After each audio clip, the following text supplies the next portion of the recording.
Sometimes you just pass through life, neither happy nor sad, just kind of going along with the flow.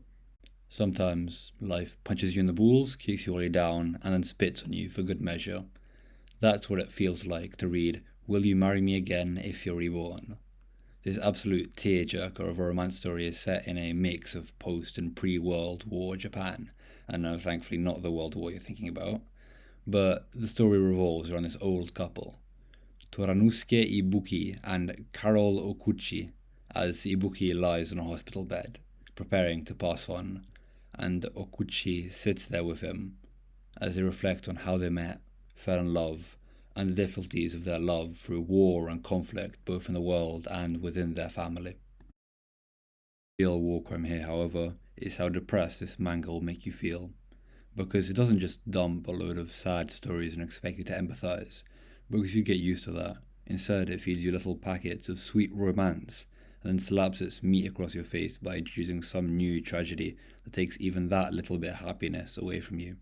And while you sit there crying, it'll just do it again. And this just keeps on going. Thankfully though, because making your tear glands feel as though they've just been arse-fucked raw isn't quite enough, the author has a couple more things to show off. For one, the side characters are really deep, and not like TikTok motivational speaker way of deep.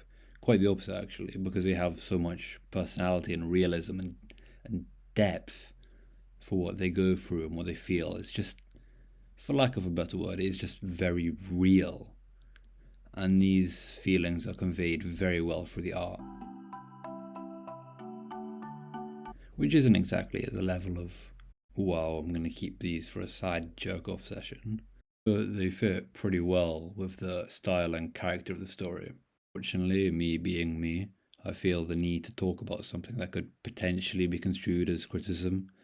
And that's that, like I said before, the author really loves giving you hope and then stabbing you in the back with it.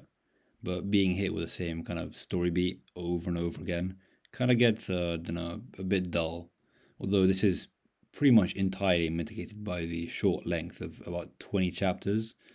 No matter how good the storytelling is, if they keep crying because of some kind of like new tragedy every 2 chapters, the emotional payoff does kind of decay a bit. Now for the ending. Well, it hits. Fucking hits hard. Harder than a dude ODing on Viagra. When they sit there, Ibuki surrounded by friends and family, just happy to be with them for a single moment more until he passes. It just hurts. It's bizarre how emotionally attached I got to these fuckers, but it's just indescribable how, like, that scene will make you feel. Like, you know it's gonna happen. You knew since the start, but I don't know. Of course, there is more, but I'd call this the end, because in my opinion, anything after this, the 2 or so chapters of post-story, are not really as good a finishing point as this. Like, this just leaves you blown out of your mind. It's like post-nut clarity, but towards your entire life. And the other ending is just, oh, yeah, that's sweet, I guess. It just kind of undercuts the tone of the rest of the story. The true sad point of this story, however, is how unrealistic it is, because you will always be alone, you sad anime loser. This statement includes me. I mean, I do computer science and maths, and watch anime. So the proper, you'll forever be alone combo. Anyway, go outside and touch grass, you'll thank me later.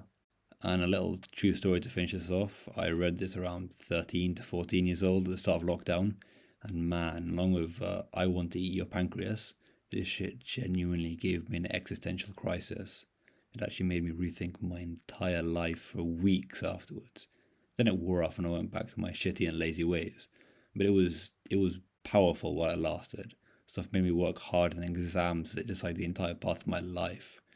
Anyway, bye. I am violently ill as I record this, so I don't even know how to release this. See ya.